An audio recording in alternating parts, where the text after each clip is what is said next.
Welcome, everyone, to the L7C podcast. Today, we are continuing our special Women's History Month podcast, where today we have our pop culture guru, Chelsea Heppert, with us today. How are you doing today? I'm good. How are you? I am doing well, and this is our second podcast in person. Yeah. Oh my God, that's crazy. Yeah, because your first one was in person, and then the past couple ones have been remotely. So this one we got to do in person. Mm-hmm. So today, as we said, continuing Women's History Month, women-focused podcast. Chelsea was actually the one who came up with what we're going to be talking about today, which is actually a very important topic in society, especially for women. So Chelsea, what are we talking about today? We are going to be talking about being a person or a woman without kids, and how it affects our friendships, work life, what some family expectations is, and our family expectations are. Oh my God, can we restart?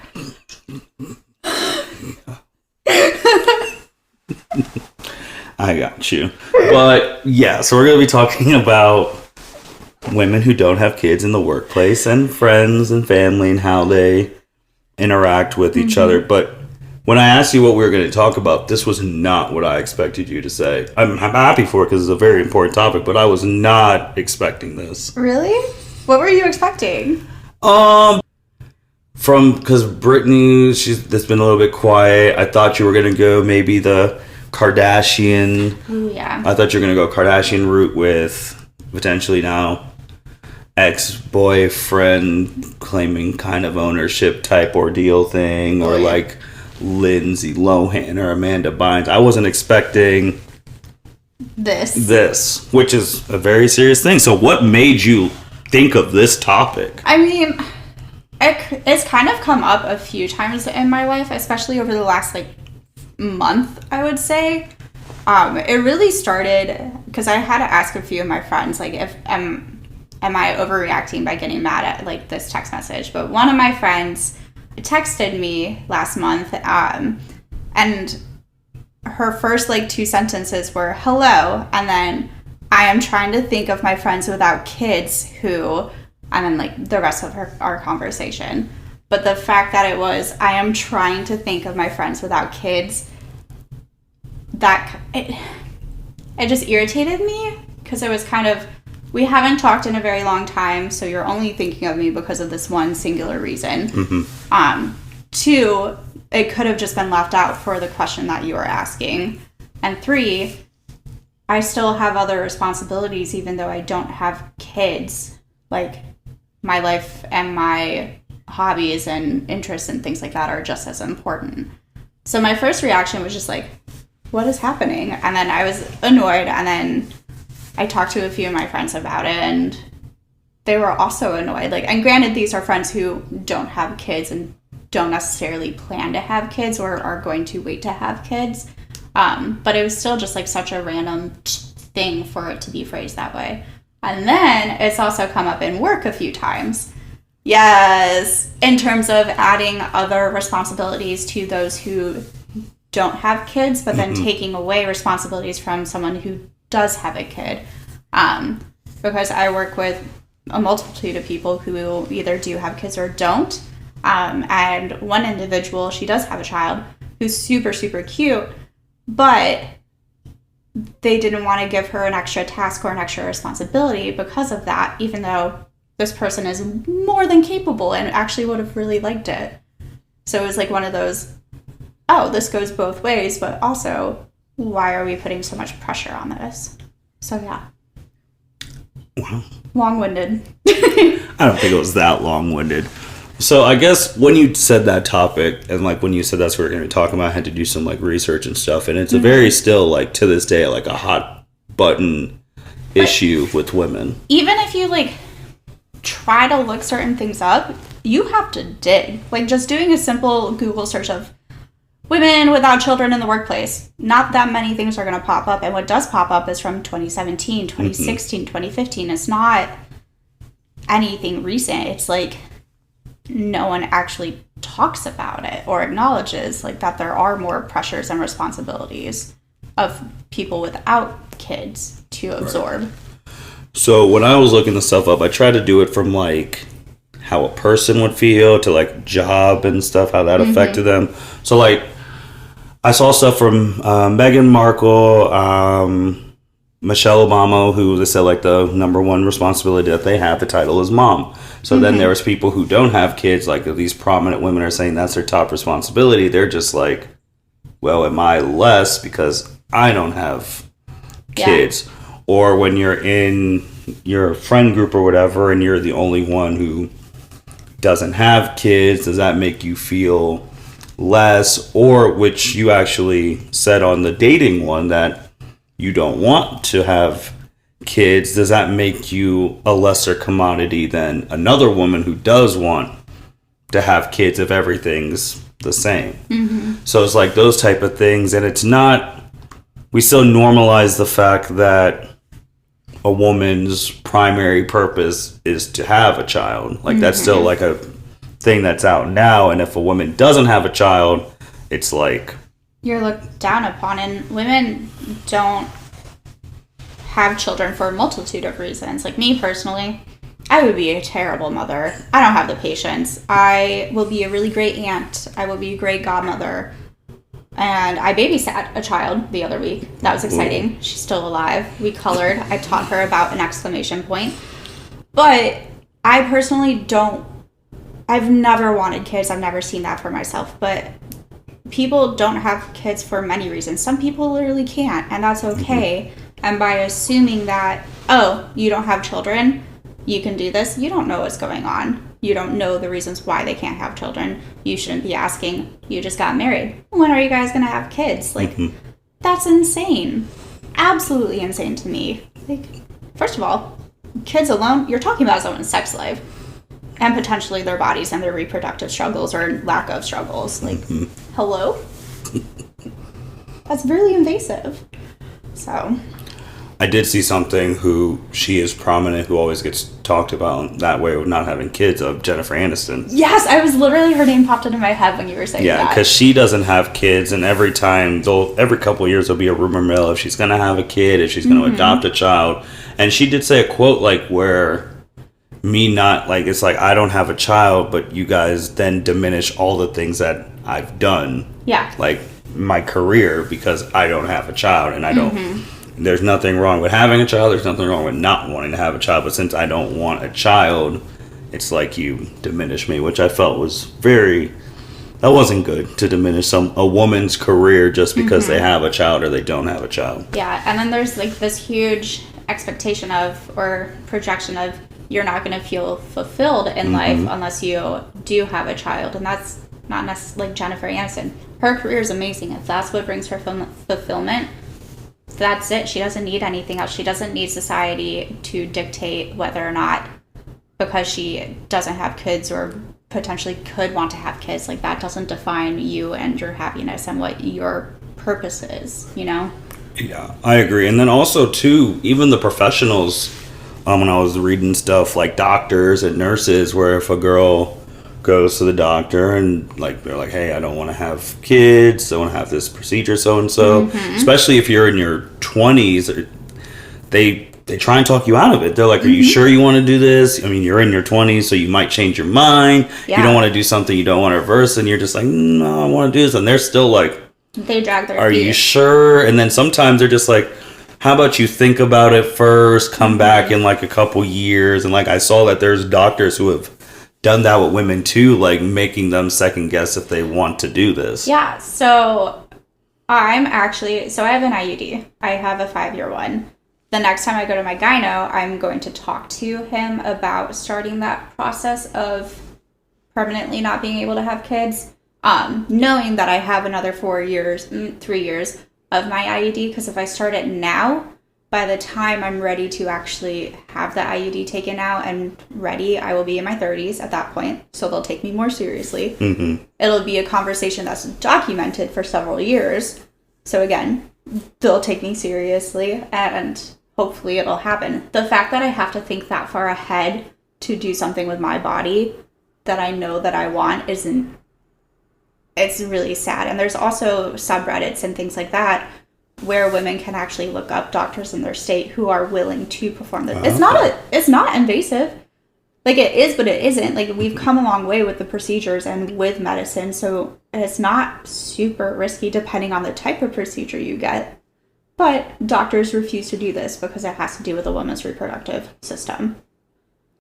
So I know you talked about like the text that happened recently. Yeah. But do your own friends, do your immediate friends, your closest one, make you feel any less, or because you don't want kids? Like, have you felt that in like your immediate group, or has it just been like not your immediate, but like your group after that? I think it's been the group after that, in the sense of my immediate group. There's only two people, one person who was likely going to have kids within the next few years, and then the other will have kids later on. But I think a few of my friends, like, who have recently had kids or have had kids a few years ago, there is that weird pressure, and it's that expectation. And it's also hard too, because there's the other element of, at the time, like, I was single. Like, right now I do have a boyfriend, yay. But it's also like that you're single, you don't have kids, you're in your late 20s. Yeah, like, that's where it really gets. And then it's like you're almost looked down upon of not having your life together. Mm-hmm. If that makes sense. It's like, why don't you have those things yet? And it's like, because if I did, I'd probably be divorced at this point. Like, if I got married in my early 20s, I would be divorced. So I've definitely experienced it, but I've also experienced it too of my life is at a different point than theirs, so it's kind of hard to talk about things. Like, it's their children are their priorities, which absolutely it needs to be, but that sometimes makes, like, the friendship part of life a little bit more difficult. Not in a bad way, not in a, oh, we're never going to be friends again, or, oh, I can't go to you for things, but it's significantly different. Yeah, I think with that one, I can't speak on the friends there who do have kids, but that's on a balancing. Yeah. Like a balancing, obviously, like your kid is going to be your priority, but there are couples, millions around the world who are able to balance all of the stuff they need to do and still be that friend for you, or you to them. Like, we absolutely don't need to go out. I'm a grandma. I'm in in my bed at 10 p.m. But do I want to have a conversation that doesn't necessarily involve children? Yeah. Or do I want to go get breakfast with you and just be with you? Mm-hmm. Like, yeah, absolutely. We can go back and hang out with the child later. That's fine. But I just want friendship. Oh, that makes. So from that friendship thing going to now, like, the workplace, where you even just talked about the example of giving, like, more work to someone who doesn't have kids, the person who does have kids, which I think is also a problem too, because they assume that since you don't have kids, or in a different case, you don't have kids, you're not with someone, you're going home to nothing. While the person they're like, oh yeah, you could stay longer. It's not like you're going home to anything type. Yeah. Which can be very hurtful to your co-working people. It's hurtful to your coworkers, like, to assume that. It's also hurtful to that person's mental health. Mm-hmm. Like, there are nights where I come home and I don't have any responsibility. I can just come home. And that's wonderful. But if somebody says something, I'm just like, oh, I'm alone. I'm home. I have 2 cats. Yay.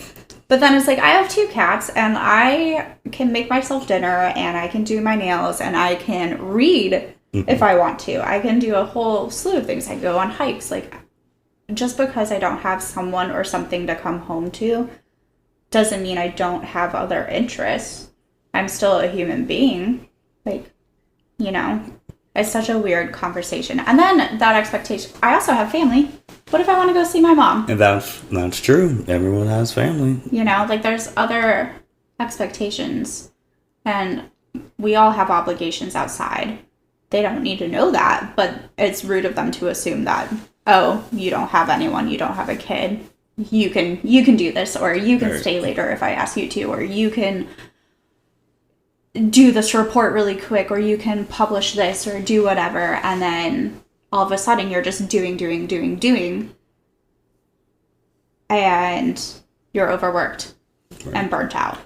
And then on the flip side, too, with the women who do have kids and they get passed up on opportunities because they're like, oh, you're not going to want to work harder because you have a child. Yep. So it's like, in that argument, there's no winning either way. The person's getting more work because they don't have kids at home, and the people who want to get more work and get more opportunities do have kids, so they're getting passed by. So it's like, neither side is winning. Correct. And we also, this was an issue a few years ago in my workplace, and it was kind of it was a minor, like, stupid issue, but someone couldn't come in because their pet was sick, which sparked the whole debate of, is that a valid reason to miss work? They didn't have kids, they weren't married, but they had pets. But if another coworker's kid was sick, that's seen as a valid reason. Like, if one of my cats needs to go to the vet and they need to go, I'm dropping everything. So that actually came up, and one of my bosses was very much like, if your pet's sick, you are still expected to come into work. That has since changed, but at that time it was, they're not your, like, priority, like, you can still come into work. So that was an interesting moment in time.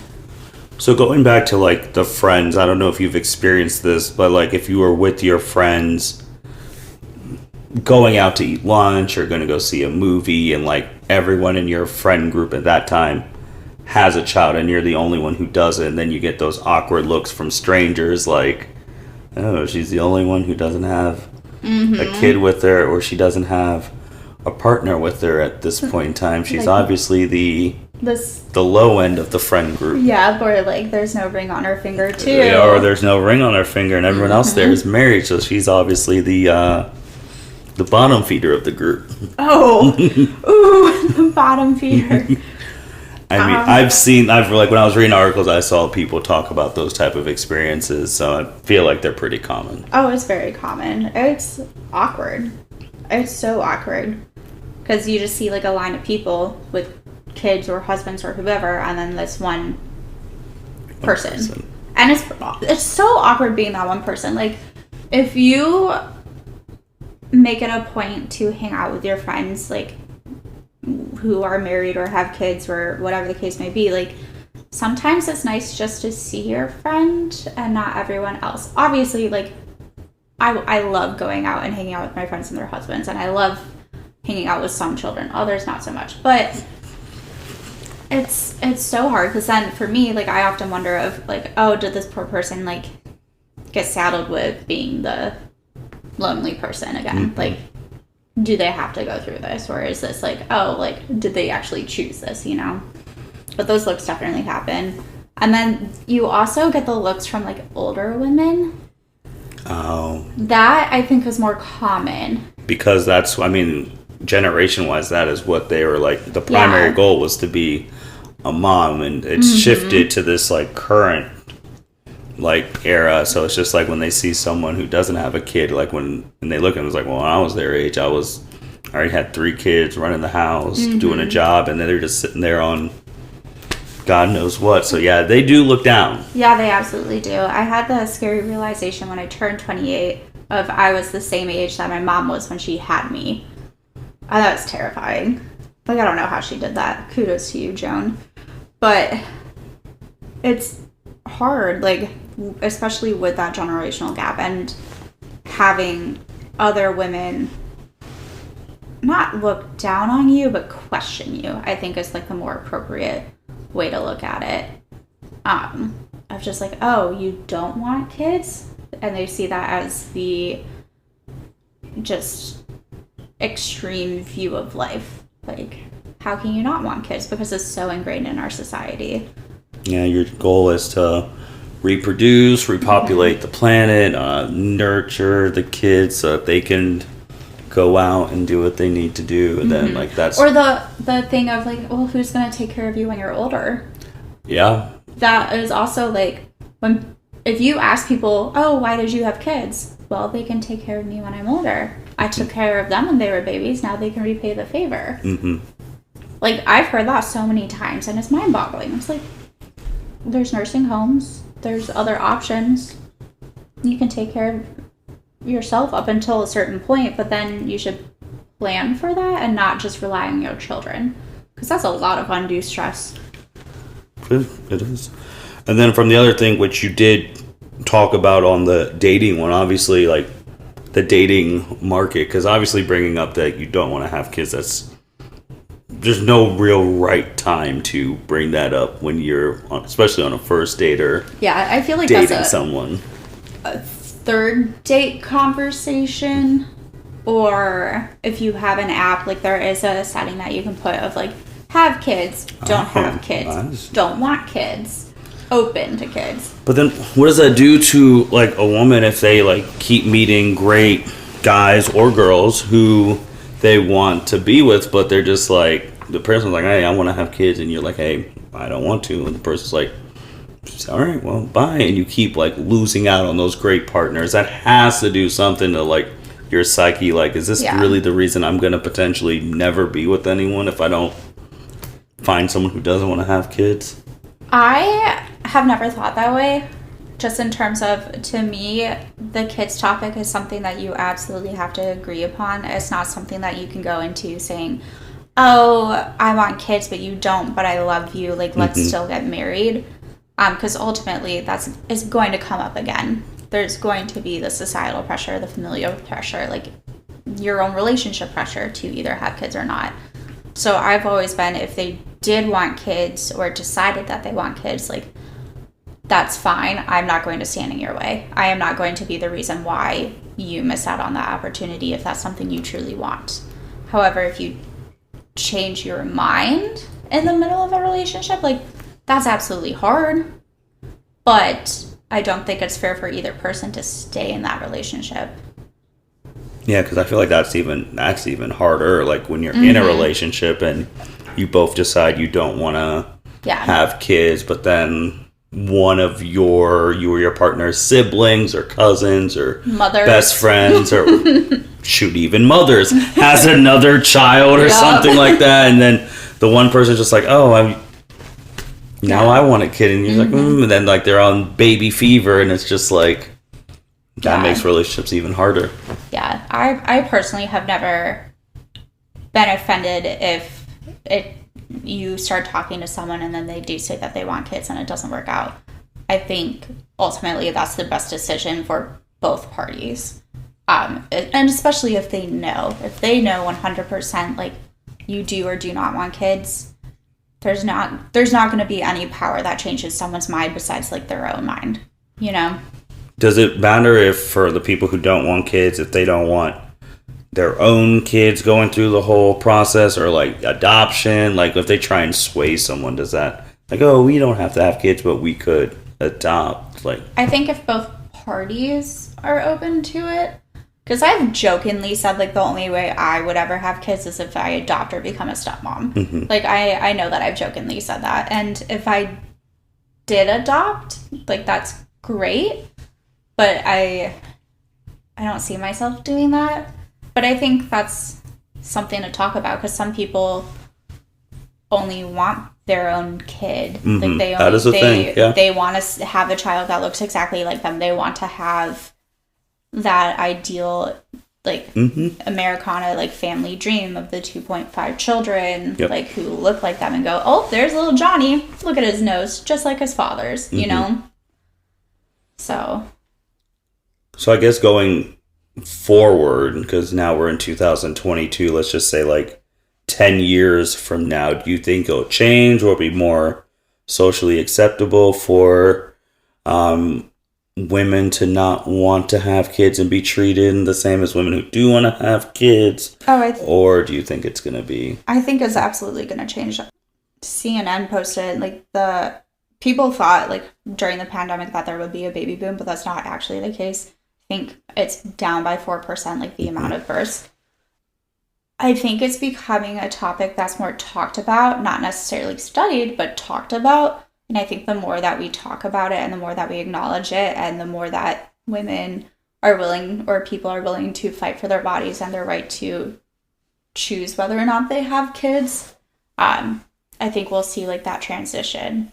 And I think it also, is indicative of how we as a country treat people in general. Like if you have kids or not have kids and allowing like those balances, especially work-life balances, I think that needs to be a bigger picture of, okay, why do we put so much pressure on people who do have kids to either come back to work sooner or to be shamed if like they miss a day, but then why do we keep adding responsibilities on people who don't have kids? I think that just says you need to add another role in the company to support all parties. Yeah. I almost feel like it's for a woman, like damned if you do, damned if you don't. Yeah. If you have kids, you're going to get treated differently. If you don't have kids, you're going to be treated differently by a certain group. Mm-hmm. So I absolutely agree with that. anything else you want to say on this particular topic? I don't know. Treat people with kindness. No, I think just be more aware of how you say things and when you say things. Just like stemming back from that text message. Mm-hmm. Just be more aware of the tone that you take and the way it could be read, and same thing for people without kids. Just be more aware and be more accepting of both sides, I think. And workplaces, just stop it. Stop adding so much pressure to both sides. Well, since it is Women's History Month, and with all the women who are doing the podcast this month, they get the last word. So, Chelsea, the floor is yours. Better mop it. Oh. I don't know. I don't know what to say. You can talk about, obviously, Women's History Month. Obviously, thank the listeners. Say what you want to say. It's all yours. I didn't rehearse this part. It's okay. You're ad-libbing. You got all the time. Well, not all the time, but some of the time. Yeah. I don't know. You can thank your fans. Yeah. Thank you so much for listening and to continuing to support this podcast and this group. We've had such a fun time, and I'm excited to do more podcasts and to talk about all things social media and all things pop culture, especially the women in pop culture. Like, follow, subscribe, comment. My cats are playing with a toy over there. And yeah, yay being a woman. Thank you for listening to this episode of the L7C podcast. Be sure to like, rate, review, and subscribe to the channel. Follow us on all social media platforms, and we'll be talking to you guys soon. Take care.